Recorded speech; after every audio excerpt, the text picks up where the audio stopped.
I like using fourth graders because they're tough and they're expendable. And we're going to get the high school football team out there to get that thing spinning clockwise as fast as it will possibly go. Now, if you have a digital watch, you may not know what clockwise means. I'll explain it later. We're going to spin the merry-go-round clockwise. The kids are going to go through 4 phases. They start off in phase 1. They're screaming at the football players. Come on, let's go, faster, faster. Can't you go any faster? You get up around 30 miles an hour. The kids enter phase 2, where they stop screaming. They just quietly concentrate on trying to hang on for dear life. You get up around 60 miles an hour. The kids enter phase 3, where they start screaming again. But now they're screaming, stop, stop, please, slow down. Don't stop, though. Keep going faster and faster. When you get to about 100 miles an hour, you should enter phase 4.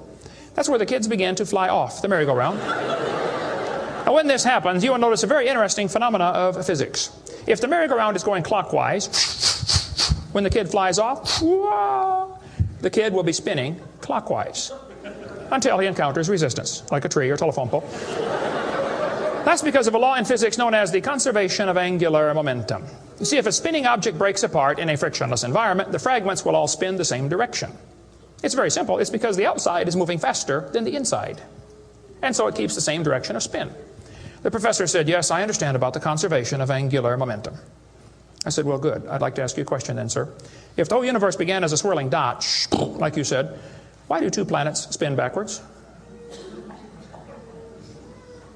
He said, that's interesting. I said, no, that's more than interesting. It's kind of hard on your Big Bang Theory. Not only that, 6 of the moons are spinning backwards. Why? He said, I don't know. Why do you think they're going backwards? I was hoping he was going to ask that. I said, well, sir, I believe it's very simple. You see, I believe in the beginning God created the heaven and the earth, and God did it that way on purpose, just to make the Big Bang Theory look stupid.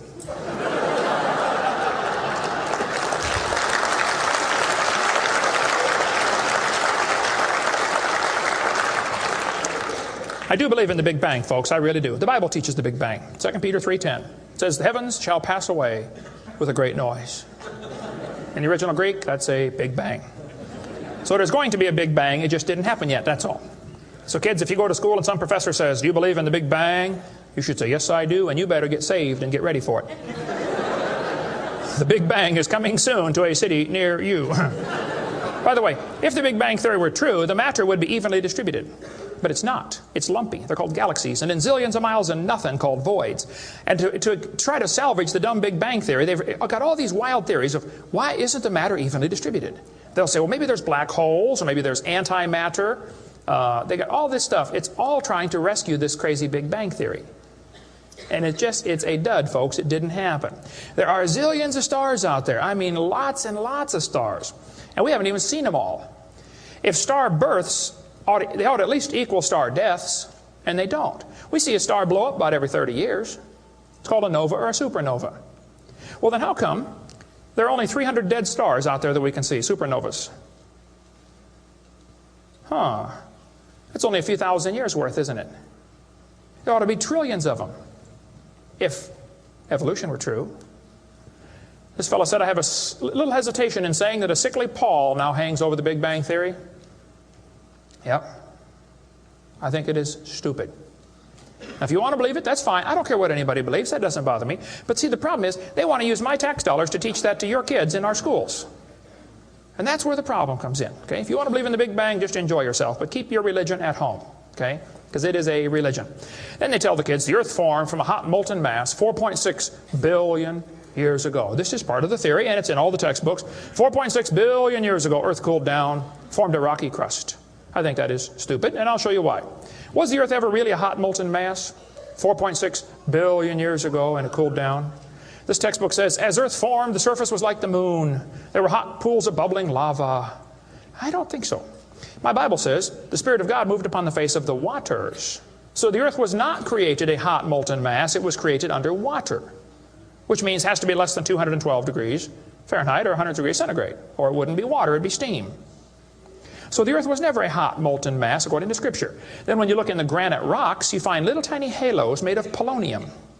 Now these polonium halos are absolutely amazing.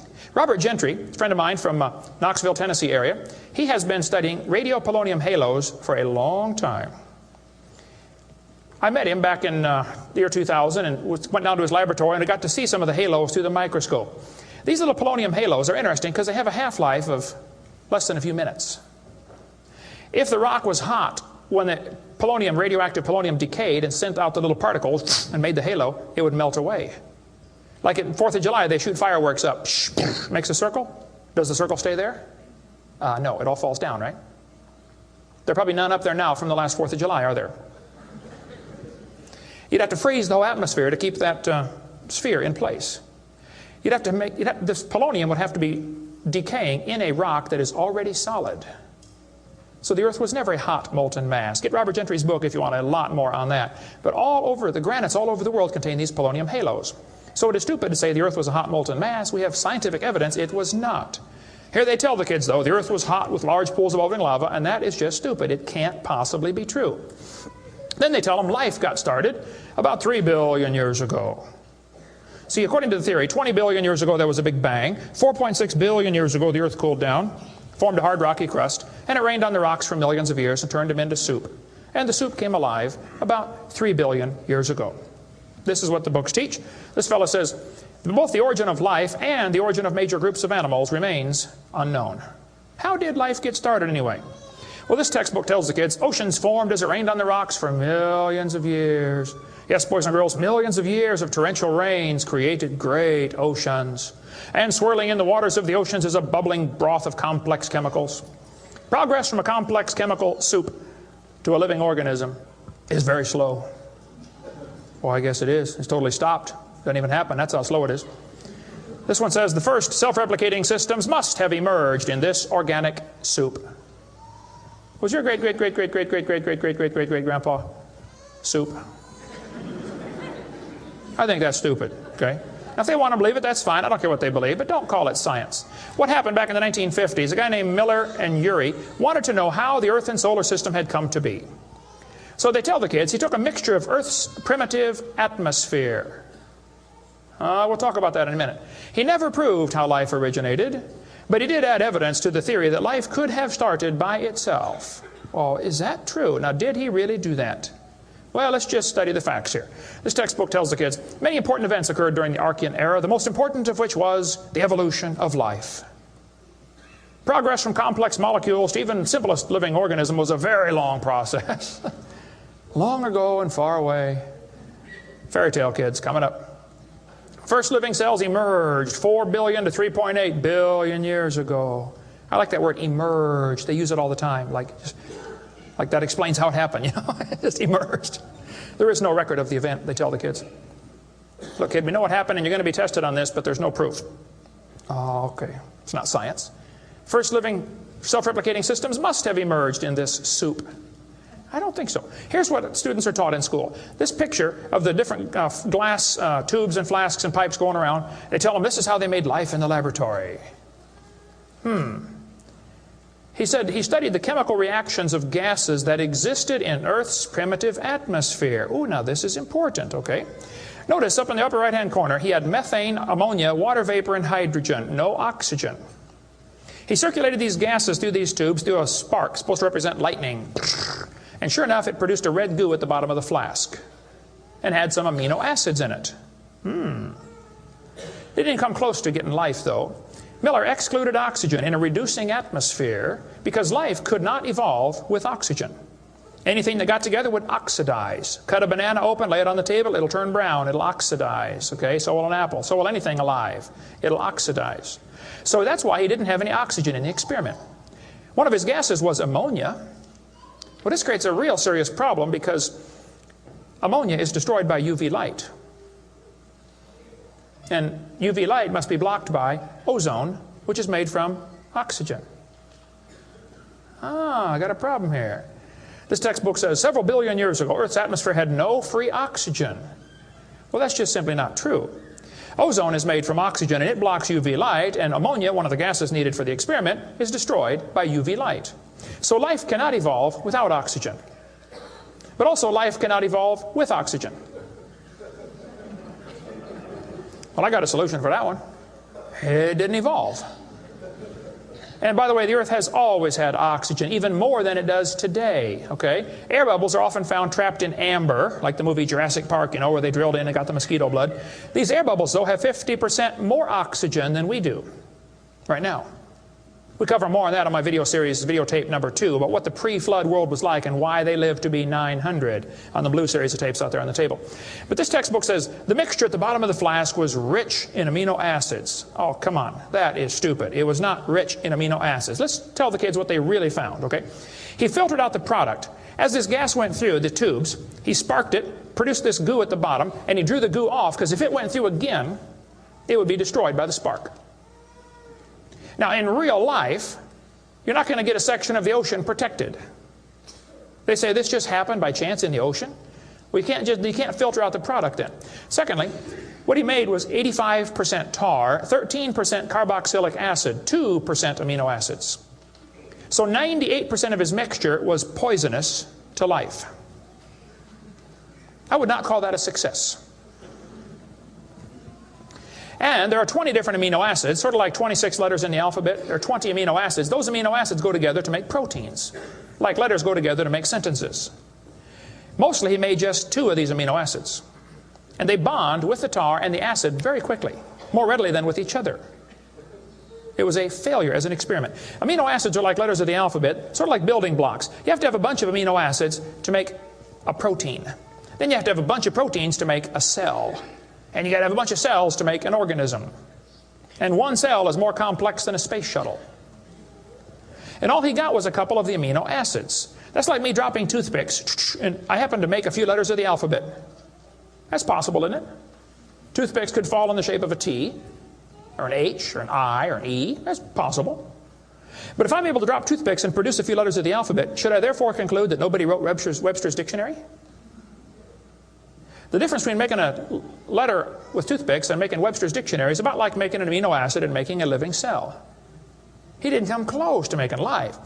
He made the equivalent of a few letters, and he actually needed to make huge books. And half of his letters were backwards, left-handed.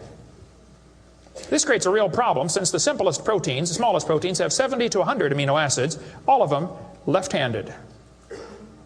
This really compounds his problem. RNA and DNA are all right-handed molecules, and they are unbelievably complex. And hundreds of these amino acids must combine to make a protein, and this has to be in a precise order. And they unbond in water much faster than they bond, and last time I checked, the oceans are completely full of water. So Brownian motion is going to drive them away from each other, not together. It just isn't going to work. He did not make life in the laboratory. But they tell the kids, he showed how life could have started by itself. Oh, that is just a stupid, okay? That's a lie. He did not show anything of the kind. And every experiment since then has made the problem worse. They're finding more and more things that just couldn't happen. Don't call that science. But they tell the kids, 3 billion years ago, life appeared on Earth. Asked me to speak at this college in Boston one time. This preacher called all the colleges and universities around Boston and said, would you like to have Kent Hovind come speak at your college? Finally, one professor said, yes, he can come speak at our school if our professors can ask him any questions they want, because we want to show our students how dumb these creationists really are. So the preacher called me and said, Brother Hovind, would you like to speak at this college and let them make fun of you for a couple hours? I said, I would be honored.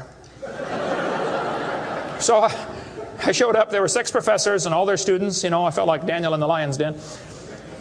I got my charts out and I said, now folks, I believe the Bible. Nobody cheered. I said, I believe about 6,000 years ago God made everything. The world's not millions of years old. 4.6 billion years ago, there was a big flood. I'm sorry, 4,400 years ago, there was a big flood, not 4.6. And 2,000 years ago, Jesus came, and I gave them the basic Bible story, okay? Then I told them what they believe. Because most of them don't know what they believe, you have to tell them. You guys believe 20 billion years ago there was a big bang where nothing exploded and produced everything.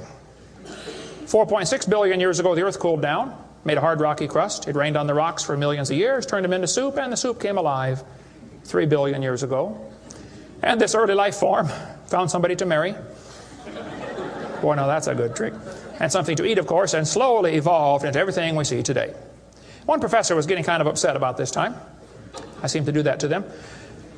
He said, Mr. Hovind, there are hundreds of varieties of dogs in the world. I said, yes, sir, you're right about that. He said, you mean to tell me that you believe all these dogs came from 2 dogs off of Noah's Ark? You expect me to believe that? Ha, ha, ha. I said, sir, would you look at what you're teaching your students? You're teaching your students that all the dogs in the world came from a rock.